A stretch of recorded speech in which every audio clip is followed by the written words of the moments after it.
Mi saludo a todos los que escuchan a Voces Latinas. Este es su programa Venezuela Viva, este 18 de agosto 2022. Les habla Nino Paglicia, quien les desea un feliz día a toda la comunidad latinoamericana. De primera, hay que referirse a una tragedia ocurrida hace varios días en Cuba, que tiene un elemento de inspiración. Un incendio masivo se desató después de que un rayo impactara en un gran tanque de almacenamiento de crudo el 5 de agosto en Matanzas, Cuba, a menos de 100 kilómetros al este de La Habana. El fuego consumió 4 tanques en el área de almacenamiento de combustible de la base de superpetroleros. Afortunadamente, ya el fuego ha sido puesto bajo control y está extinguido por completo. El imponente infierno fue controlado en tierra y desde el aire, y los trabajadores de primera línea incurrieron en grandes riesgos para su propia seguridad y vida.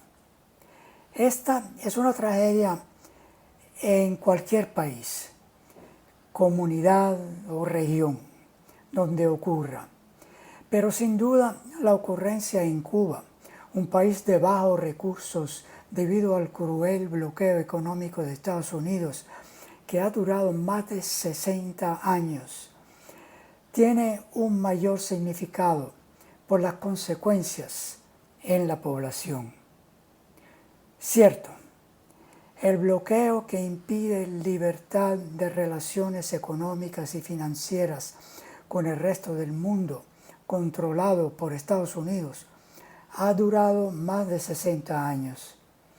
Tal vez muchos de los que escuchan este programa son mucho más jóvenes que lo que ha durado el bloqueo contra Cuba. Hay que imaginarse que la mayoría de los cubanos han nacido y crecido en una Cuba de restricciones y privaciones materiales causadas por una potencia externa, a pesar de un gobierno que se esfuerza en minimizar esa carencia. Pero bloqueo o no bloqueo, tragedias ocurren y hay que hacerle frente con recursos materiales y humanos disponibles y también con la solidaridad de otros países y pueblos. Informes publicados por los medios alternativos en Canadá dan una descripción de la tragedia. Hasta el momento, el incendio ha cobrado una vida, con 17 bomberos aún desaparecidos. 125 cubanos han sido hospitalizados, de los cuales 19 continúan en el hospital y 106 han sido dados de alta. Autoridades de Matanzas aseguran que hay 904 evacuados en centros estatales y 3.840 en casas de familiares y amigos. La tragedia llega a apenas 3 meses después de la otra tragedia de la explosión del Hotel Saratoga en La Habana, que cobró 47 vidas. Enfrentar con tanta valentía y convicción semejante tragedia, que tendrá consecuencias aún mayores y devastadoras, demuestra el temple del pueblo cubano. El incendio de una naturaleza compleja y de una magnitud sin precedentes para Cuba se produjo justo cuando la escasez crítica de combustible, como resultado directo del bloqueo de los Estados Unidos, ha causado también largos apagones en un verano especialmente caluroso.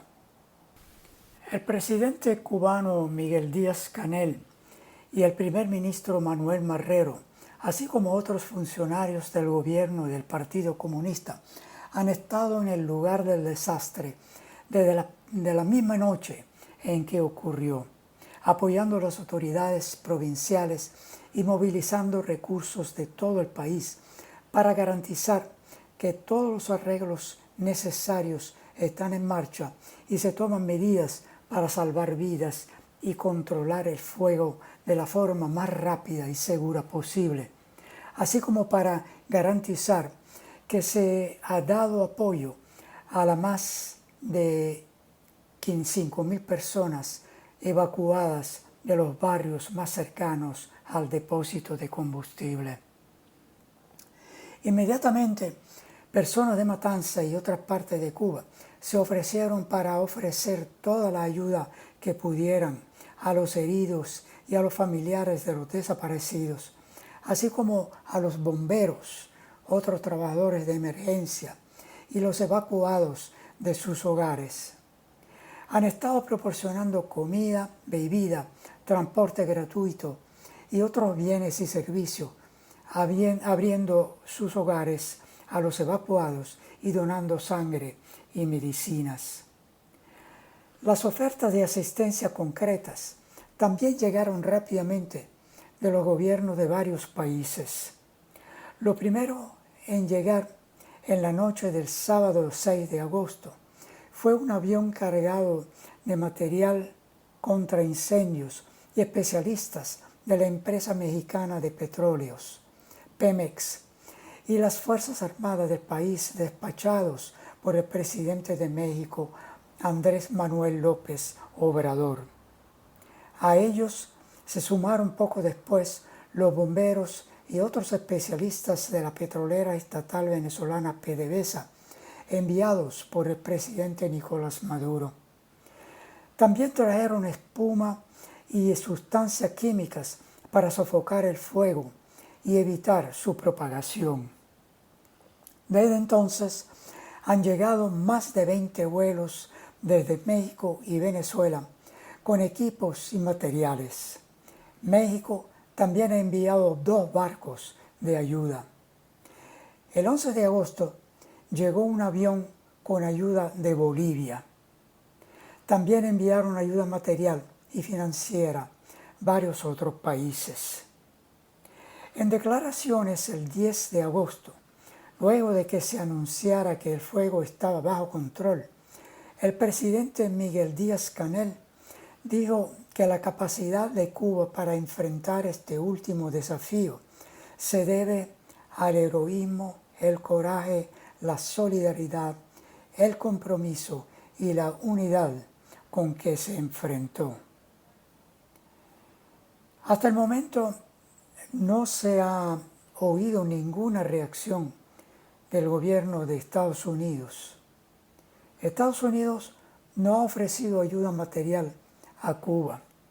Solo ha dado un número de teléfono para que el gobierno cubano pueda llamar para recibir, oigan bien, asesoramiento técnico y nada más. Este es un insulto que muestra la falta de moral y valores humanos frente a una situación de desastre. Cuando el huracán Katrina devastó a la ciudad de New Orleans en agosto de 2005, el gobierno cubano ofreció enviar 1.586 médicos, hospitales de campaña y 83 toneladas de insumo médico para paliar el desastre humanitario de Estados Unidos, anunciando su disposición a salir en cualquier momento. Gulfstream Airways, una aerolínea regional con sede en la Florida, se ofreció a llevarlos a la región afectada de forma gratuita. Una semana después de la oferta inicial del presidente Fidel Castro, el Departamento de Estado de Estados Unidos finalmente respondió y rechazó oficialmente la oferta con el argumento de que Estados Unidos no tenía relaciones diplomáticas plenas con Cuba. Sin embargo, la administración Bush aceptó ayuda del gobierno de Taiwán, con el que Estados Unidos tampoco tiene relaciones diplomáticas plenas. Entonces fue la administración republicana Bush, Hoy es la administración demócrata Biden. Eso demuestra que el Partido Demócrata ha compartido durante décadas la hostilidad aparentemente patológica de los republicanos hacia Cuba. Para encontrar humanismo y solidaridad, hay que mirar a la reacción de personas que actúan por encima de ideologías y políticas inhumanas. Organizaciones canadienses están organizando acciones solidarias y de recaudación de fondos para enviar suministros y equipos médicos y de otro tipo que se necesitan en este momento para salvar vidas, ayudar a los sobrevivientes a recuperarse y superar las muchas consecuencias adversas del incendio, agravadas por la crítica situación económica causada por la guerra que Estados Unidos continúa librando contra el pueblo cubano. La Asociación Juan Gualberto Gómez de Cubanos Residentes en Toronto, miembro de la red canadiense sobre Cuba, The Canadian Network on Cuba, que ha estado recaudando fondos y enviando suministros médicos a Cuba durante la pandemia, actualmente está recaudando fondos también para comprar y enviar suministros médicos y de otro tipo necesarios a raíz de la pandemia y del incendio de Matanza a Cuba. En Canadá tenemos suerte de que todavía es posible contar con organizaciones que pueden actuar en solidaridad, pero aún así no nos es posible enviar dinero directamente a Cuba por las restricciones sobre toda transacción financiera que Estados Unidos tiene hacia Cuba, así sea desde Canadá. Un grupo de activistas solidarios con Cuba en Estados Unidos ha lanzado una campaña titulada "Las sanciones alimentan el fuego". La campaña tiene 3 demandas centrales de la administración de Joe Biden: levantar las 243 sanciones que Trump promulgó durante su administración, sacar a Cuba de la lista de estados patrocinadores del terrorismo y enviar ayuda material a la isla. Estados Unidos no pierde nada con ser un buen vecino.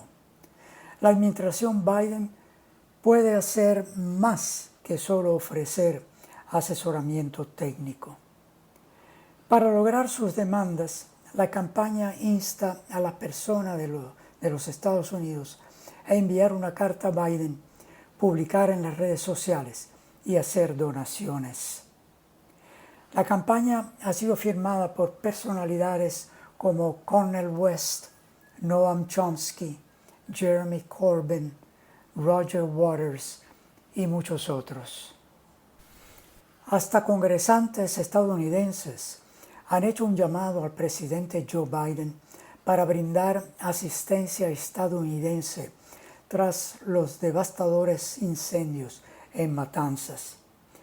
Ellos expresaron, cito: "Estamos profundamente preocupados por el desastre humanitario que se desarrolla en Matanzas, Cuba, a menos de 150 millas de nuestra frontera. Crisis como esta exigen una respuesta urgente y significativa de los países vecinos". Cierro cita. Y terminan diciendo, abro cita de nuevo: "Ahora es el momento de dejar de lado la política y priorizar el compromiso humanitario, la protección del medio ambiente y la cooperación regional". Cierro cita.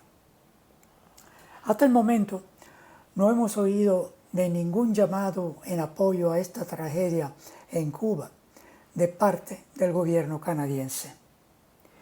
Pero es preferible terminar esta nota sobre Cuba con un epílogo positivo.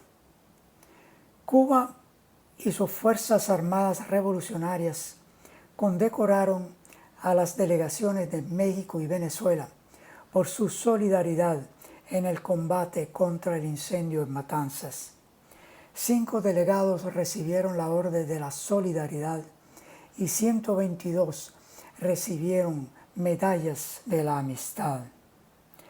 El presidente Miguel Díaz-Canel destacó en una carta el papel solidario de los presidentes Andrés Manuel López Obrador y de Nicolás Maduro. Ahora, pasando a Venezuela, recibimos noticias de que el presidente Nicolás Maduro denunció un intento de Estados Unidos de apoderarse de un avión de propiedad estatal. Un Boeing 747-300, propiedad de Emtrasur, aterrizó en el Aeropuerto Internacional de Ezeiza, en Buenos Aires, el 6 de junio. 2 días después, al avión se le negó polémicamente el permiso para aterrizar y repostar en Montevideo mientras estaba en el aire. Tras su regreso forzoso a la capital argentina, fue retenido por las autoridades locales. Estados Unidos quiere robar un avión que legalmente pertenece a Venezuela. La orden viene de una corte imperial en la Florida, dijo Maduro durante una transmisión televisada. Emtrasur, una subsidiaria de la aerolínea estatal venezolana Conviasa, adquirió el avión de carga de la empresa privada iraní Mahan Air. La aeronave transportaba unas 50 toneladas de autopartes desde México para ser entregadas a fábricas argentinas. Según los informes, se había utilizado antes para envíos de carga de países como China e India, así como para entregar ayuda humanitaria a los países del Caribe. Las autoridades argentinas incautaron la carga del avión y los pasaportes de la tripulación, compuesta de 14 ciudadanos venezolanos y 5 iraníes, supuestamente para ayudar y entrenar a sus homólogos venezolanos.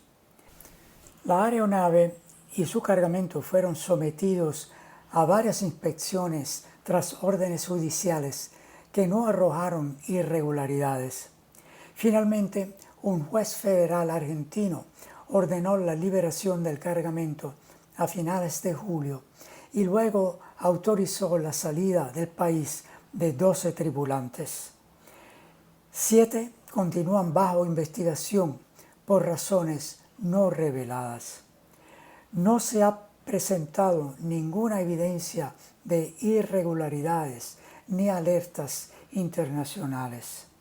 Sin embargo, repentinamente, el 19 de julio, el Departamento de Justicia de Estados Unidos presentó una solicitud para confiscar el Boeing 747-300 con el argumento de que violaba las sanciones de Estados Unidos y las leyes de control de exportaciones. Ya sabemos que los Estados Unidos ha emitido medidas coercitivas unilaterales contra Irán y Venezuela.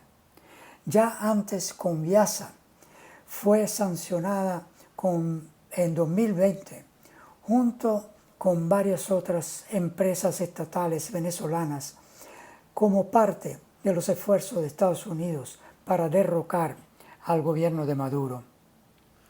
El Departamento de Justicia argumentó en un comunicado que Mahan Air realizó la venta de la aeronave, oiga bien, sin autorización del gobierno de los Estados Unidos, y demanda que el avión sea trasladado a territorio de los Estados Unidos y confiscado.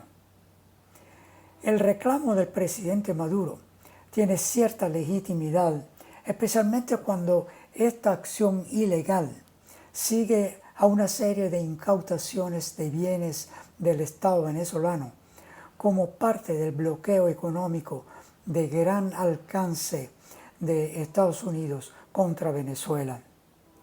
En enero de 2019, la administración Trump procedió a congelar los activos venezolanos con sede en Estados Unidos y colocarlos bajo el control de la oposición liderada por el exdiputado Juan Guaidó.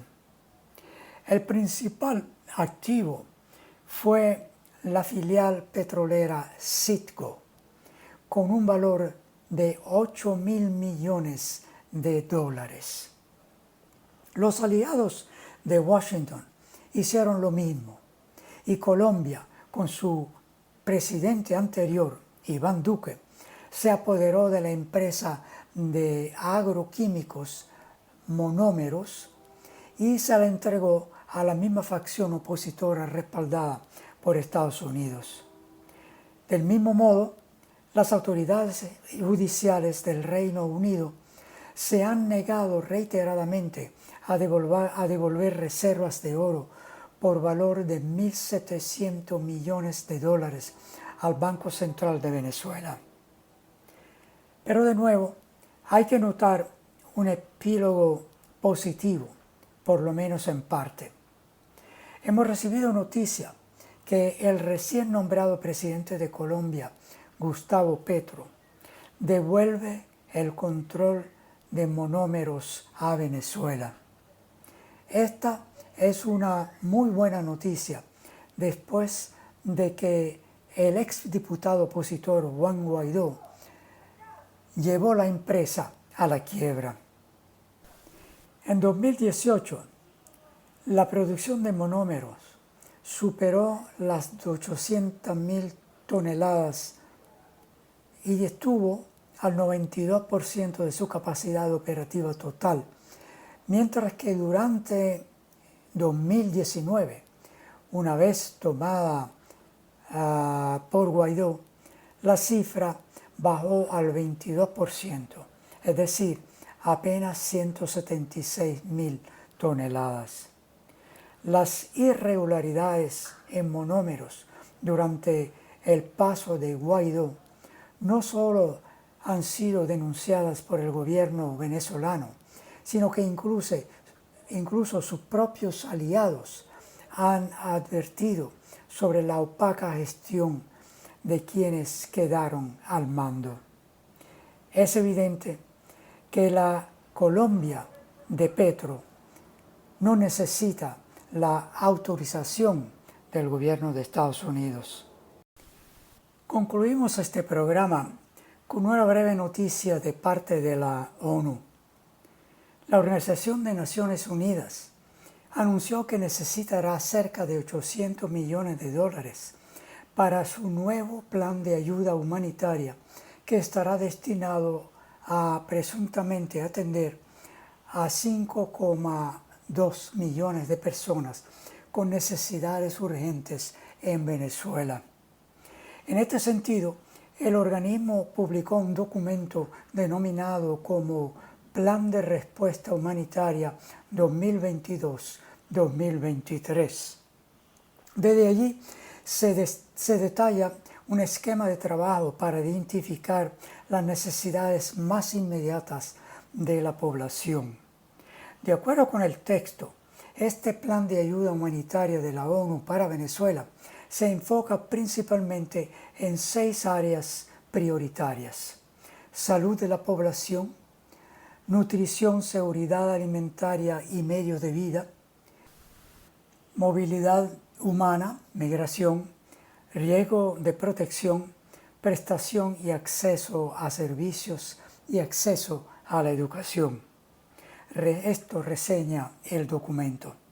Asimismo, en el informe de la ONU se especifica que se centrará en apoyar a las poblaciones de los estados Miranda, Sucre, Falcón, Bolívar, Delta Macuro, Apure, Amazonas y Zulia. Sin embargo, aclara que son necesarios al menos unos 795 millones de dólares. Igualmente, para materializar este plan, la ONU tiene previsto ejecutar 145 proyectos presentados por 125 organizaciones nacionales e internacionales. Sin embargo, esa no sería la primera vez que el organismo envía una ayuda humanitaria a Venezuela. Anteriormente, el presidente de la Asamblea Nacional, Jorge Rodríguez, denunció que el ente entregó más de 840 millones de dólares con ese fin.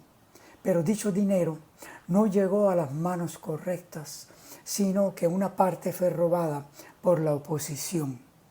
Más de 1.600 dólares por minuto recibió Guaidó en 2021, dijo Jorge Rodríguez. Y él concluyó con esta frase, cito: con esos 3.100 millones de dólares se hubieran podido comprar 442 millones de dosis de vacunas contra la COVID-19. Hubiéramos podido vacunar a toda América Latina y el Caribe. O hubiéramos podido hasta vacunar a la población venezolana durante 22 años. Cierro cita. Todo por hoy. Muchas gracias por escuchar y hasta la próxima.